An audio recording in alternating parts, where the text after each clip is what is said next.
అందరికీ నమస్కారం. మరి మీరందరూ చూస్తూ ఉన్నారు, నిన్న కొంతమంది బయటకు వచ్చి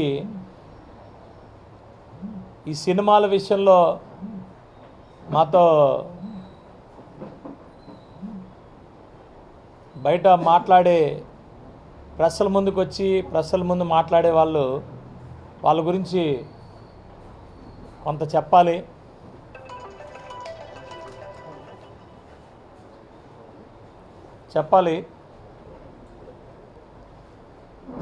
నన్న పేర్ని నాని, ముఖ్యంగా చెప్పాలంటే పేర్ని నాని, పాపం పేర్ని నాని గారు సినిమాటోగ్రఫీ మంత్రిగా చేసినప్పుడు ఏం చేశాడో మర్చిపోయి నిన్నంతా కూడా దయ్యాలు వేదాలు వల్లిస్తున్నట్టు చాలా కథలు చెప్పాడు. ఆ పవన్ కళ్యాణ్ గారి గురించి వాటి గురించి బోల్డ్ మాట్లాడుతూ ఉన్నాడు. బాబు పేరు నాని గారు, మీరు మంత్రిగా ఉన్నప్పుడు పెద్దలందరినీ తీసుకొచ్చి మీరు ఎలా బ్లాక్మెయిల్ చేశారో, వాళ్ళందరినీ తీసుకొచ్చి ఎలా అవమానించారో ప్రపంచం అంతా చూసింది. మీరు ఇప్పుడు నీతి సూక్తులు ఎవరికి చెప్పాల్సిన పని లేదు. ఎందుకు పని లేదంటే, చేతకానుడు మంత్రిగా ఏం చేశాడో అనేది ఆ రోజు మీరు మంత్రిగా ఉన్నప్పుడు అందరికీ తెలుసు. ఈరోజు పవన్ కళ్యాణ్ గారి గురించి మీరు బయటకు వచ్చి మాట్లాడాల్సిన పని కూడా లేదు. ఎందుకంటే మీరు వ్యవస్థల్ని నాశనం చేసి వ్యక్తుల దగ్గర లాలూచులు పొంది, వ్యక్తుల దగ్గర మీరు షేర్లు చేసుకొని మీకెంత మాకెంత అని చేసి వ్యవస్థల్ని నాశనం చేసింది ప్రతి ఒక్కరు చూశారు, ప్రతి ఒక్కరూ అనుభవించారు. ఈ రాష్ట్రంలోనే కాదు, చాలామంది అనుభవించారు. మీరు ఇప్పుడు వచ్చి మీరు నీతి సూక్తులు చెప్పొద్దు. మీ నాయకుడు ఎంత సూపరో అందరికీ తెలిసినవే. మీరు ఏ రోజు పనిచేయలే. నిన్నేమన్నారు మీరు? పవన్ కళ్యాణ్ అనే వ్యక్తి మరి ప్రభుత్వంలో ఉండి మరి వార్నింగ్లు ఇస్తున్నాడు వాళ్ళ మంత్రి ద్వారా. మీకు అర్థం కాలా, ఏమైందో కూడా అర్థం కాలేదు, ఫాలో అవ్వరు, ఏమవ్వరు. మీరు మీరు మంత్రిగా మీ ప్రభుత్వం ఉన్నప్పుడు ఏం చేశారో కూడా అన్నీ మర్చిపోతారు. పవన్ కళ్యాణ్ గారు చాలా క్లారిటీగా వ్యవస్థ మంచిగా ఎదగాలి, సినిమా ఇండస్ట్రీగా వస్తే మేము ప్రతి విషయం కూడా కన్సిడర్ చేస్తాం, వ్యక్తులుగా వస్తే కన్సిడర్ చెయ్యము. మీరందరూ కూడా ఒక అసోసియేషన్గా ఉన్నారు. ఆ అసోసియేషన్ ద్వారా మీ సమస్యలన్నీ క్లియర్ చేసుకోవాల్సిన బాధ్యత మీకుంది. అసోసియేషన్ ద్వారా అప్రోచ్ అవ్వాల్సిన పరిస్థితి మీకుంది. ఒక అసోసియేషన్గా గుర్తింపు మీకు ఇస్తాం అని చెప్పి మాట్లాడారు. ఏం పిలవచ్చు కదా అయ్యా, సినిమా థియేటర్లో పిలమని మీరు అడిగారు, పిలవచ్చు కదా అంటున్నారు. అసలు ఈ ఇష్యూ మీరున్నప్పటి నుంచి ఉంది. మరి ఆ రోజు మీరే సెటిల్ చేసేచ్చుగా. పిల్లరని ఎవరు చెప్పారు? ప్రతి ఒక్కరిని పిలుస్తాం, కానీ వ్యవస్థగా పిలుస్తాం, ఒక అసోసియేషన్గా పిలుస్తాం. వ్యవస్థల్ని క్రియేట్ చేసి వ్యవస్థల్ని పెంచడం అనేది మా కూటమి ప్రభుత్వానికి, మా పవన్ కళ్యాణ్ గారికి చాలా ఇష్టమైనది.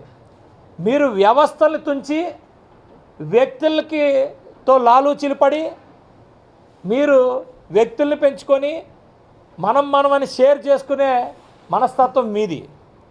ఇంకేమన్నారు? పవన్ కళ్యాణ్ గారు సంపాదన వాస్తవానికి పవన్ కళ్యాణ్ గారు మీలా కాదు. మా బ్యాక్గ్రౌండ్ సినిమా ఇండస్ట్రీ అనేది మాకు తల్లి లాంటిది. సినిమా ఇండస్ట్రీ నుంచే పవన్ కళ్యాణ్ గారు వచ్చారు. అక్కడ లోటుపాట్లన్నీ కూడా పవన్ కళ్యాణ్ గారికి తెలుసు, ఎలాగ పెంచాలో తెలుసు, ఎవరెవరు ఏమేమి స్వార్థాలతో ఉంటారో అందరూ తెలుసు. అన్ని వ్యవస్థలు ఈరోజు సక్రమంగా వెళ్తున్నాయి. దేశమంతా అప్రిషియేట్ చేస్తారు, నువ్వు మీ నాయకుడు మాత్రం అప్రిషియేట్ చేయరు. ఎందుకంటే మీరు వ్యవస్థల్ని నాశనం చేస్తారు కాబట్టి. ఇండస్ట్రీ గురించి పవన్ కళ్యాణ్ గారి కన్నా నీకు బాగా తెలుసా? పవన్ కళ్యాణ్ గారు సినిమాలు చేశారు, ఒప్పుకున్నారు. ఆ సినిమాలు కంప్లీట్ చేయడానికి కూడా యాజ్ ఏ డిప్యూటీ సీఎంగా ఆయన పూర్తి టైం కన్నా ఎక్కువ టైం ఇచ్చి, ఆయన సొంత టైం ఏదైతే ఉందో ఆ సొంత టైం అంటే పడుకునే టైం కూడా మరి కమిట్మెంట్ కోసం ఆ పడుకునే టైం కూడా మరి త్యాగం చేసి సినిమాలు తీసి కంప్లీట్ చేసి ఒక కమిట్మెంట్ ఇచ్చాం కాబట్టి కంప్లీట్ చేశారు. ఇంకోటి కూడా నేను చెప్తున్నా, ఆయన తీసుకున్న శాలరీ కూడా పిఠాపురంలో పంచేస్తున్నారు, అందరికీ పంచుతున్నారు. ప్రతి నెల పెన్షన్ లాగా అందరికీ పంచుతున్నారు. నీ దృష్టికి వచ్చిందో లేదో తెలియదు, ఎందుకంటే నీకు ఇది మింగుడు పడదు, ఇవన్నీ బయటికి మాట్లాడు. సినిమాల్లో తీసుకున్న రెమ్యునరేషన్ కూడా ఈరోజు దేశానికి పనిచేసిన వాళ్ళందరికీ, నిన్న మురళీ నాయక్ కానీ ఆ ముందు మరి ఒక 50 లక్షలు ఏదైతే టెర్రరిస్ట్ దీంట్లో అటాక్ అయిన వ్యక్తికి కానీ ప్రతిరోజు పంచుతున్నారు కదా. మీలాగా అత్తారింటికి దారేదన్నట్టు ఇప్పుడు ఎలాగ బయటికి తీశారు కదా, మద్యంలో వచ్చిన డబ్బు ఏ దారి ఎట్లా వెళ్ళింది, అది ఎలాగ ఆన్ ది వే ఉంది, అది ఎలాగ కనిపెడుతున్నావు, అది ఎక్కడికి వెళ్తుందో కూడా తెలుస్తుంది. అప్పుడు నీకు మీ నాయకుడికి అందరికీ కూడా బయటపడతాయి ఇవన్నీ. నువ్వేం కంగారు పడకు. నువ్వేదో ముందుకు వచ్చేసి పవన్ కళ్యాణ్ స్వార్థంగా ఇలా చేశారు అలా చేశారని మాట్లాడొద్దు. ఎందుకంటే నువ్వు మాట్లాడితే మేము మాట్లాడగలం. నువ్వు చేత కాక నిన్ను ఇంట్లో కూర్చోబెట్టారనేది తెలుసుకో. మీ నాయకుడు మీరు మా ఇండస్ట్రీ సినిమా ఇండస్ట్రీ నుంచి బ్యాక్గ్రౌండ్ నుంచి వస్తే, మీ నాయకుడు నువ్వు ఫ్యాక్షన్ ఇండస్ట్రీ నుంచి వచ్చారు, పంచుకునే ఇండస్ట్రీ నుంచి వచ్చారు, వ్యవస్థను తుంచే ఇండస్ట్రీ నుంచి వచ్చారు. మీరు డెఫినెట్గా మేము మీకు ఎట్టి పరిస్థితుల్లో ఇంకా చాలా ఉంది సినిమా, అది కూడా చూపించాలి. డెఫినెట్గా మీకు చూపిస్తాం, మొహమాటమే లేదు. మీరు కానీ మీకు ఒత్తాస పలుకుతున్న ఒకరిద్దరు ఇండస్ట్రీలో ఉన్న వాళ్ళు కానీ అందరి కథ బయటికి తీస్తాం, మొహమాటం లేదు, వదిలే ప్రసక్తి లేదు.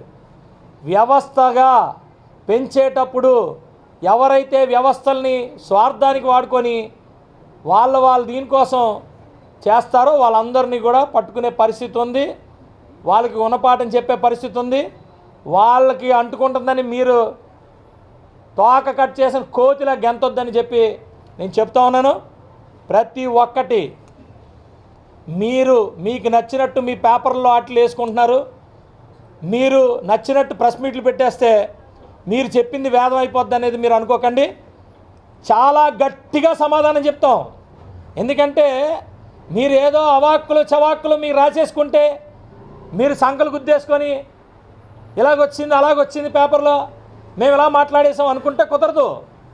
మేము 100% మీకు గట్టిగా సమాధానం చెప్తాం, ప్రతి విషయం మీద గట్టిగా సమాధానం చెప్తాం, మొహమాటం లేదు. మీరు ఎన్నన్నా ఏదైనా ఇండస్ట్రీ సినిమా ఇండస్ట్రీ పెరగాల్సిన బాధ్యత ఉంది. అది కూటమి ప్రభుత్వంలో పెరుగుతుంది. మీరు చూస్తూ ఉండండి. ఒకరిద్దరు వ్యక్తులలో చేతుల్లోకి వెళ్ళిపోయిన ఇండస్ట్రీని మళ్ళీ ఇండస్ట్రీ అంతా కూడా డెవలప్ చేసే పరిస్థితి మాకుంది. ఆ రోజు చెప్పాం, ఈరోజు చెప్తున్నాం. ఎవరు ఏదైనా మాకు అనవసరం, ఏదైనా మాకు అనవసరం. మీరు ఎన్నన్నా రాసుకోండి, ఎన్ని ప్రెస్ మీట్లైనా పెట్టుకోండి, ఎంతమందితోనైనా లాలూచీలు పడండి, కానీ వ్యవస్థల్ని పెంచుకుంటూ పోయే వ్యవస్థ మాది.